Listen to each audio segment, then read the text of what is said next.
Okay, so now we're going to try and show you how to cut around an obstacle on your walls, whether that be a switch or a socket. The most important thing to remember these are dummy plates here, don't have no electricity going into them. If you're going to have those in the establishment that you're working at, or if you're doing it in someone's property, make sure you ask them if they can turn it off at the mains board. So, what we're going to do, I'm going to open up just a rough piece of paper that we've gone just to show you this for the demonstration. We're going to put it roughly over the top, and then we're going to find the 4 corners of the obstacle that you have. Once we've done that, we're going to make a mark with the pencil coming inwards towards the centre.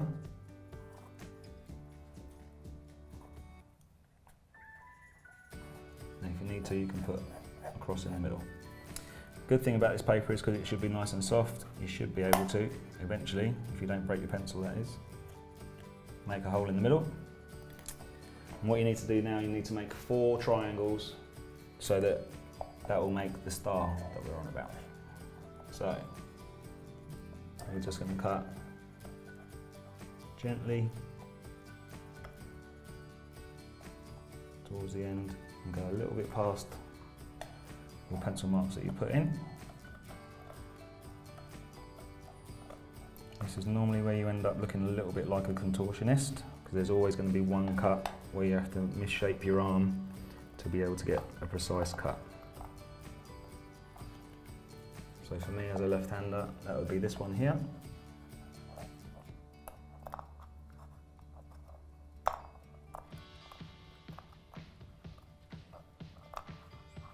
Always try and make sure you can see where you're up to when you're cutting it. So what you can do now, you can take off most of your excess before you try and fold it in behind the obstacle. So we have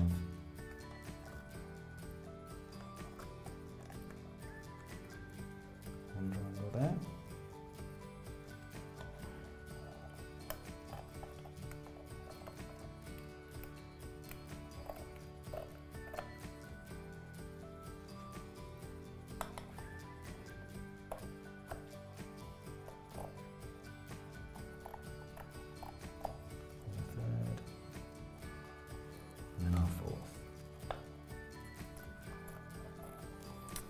Right, so for health and safety reasons, rather than using your scissors to push these in behind the obstacle, I've got a plastic spatula here. Sometimes you'll see people use these to actually cut with a Stanley knife or a snap-off blade with doing the wallpapering. So it's good to have one of these in your toolkits. You spread out the piece of paper around the obstacle that you've got, and then you just gently fold it in underneath where it's got to go. Keep on spreading out the paper as you go, and then it will just eventually just feed itself around your obstacle. And then making sure that you've loosened off the socket or the switch, you can then use the back end of the plastic blade just to gently feed your overcut in behind it, because you can guarantee that when you take off or loosen a socket or a switch, it will never go back on straight. So that's 2 of them done. And just work around slowly and gently.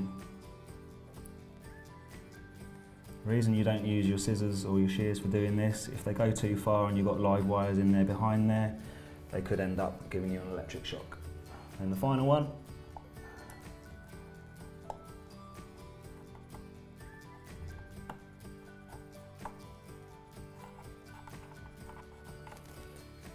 And then last bit, just to smooth that all out. The important thing now is to let your paper dry. Don't screw up the obstacle back onto there, because it will ruin the paper that you put on there. Let that all dry out, go back to it the next day, and you'll be able to tighten it all up. Job done.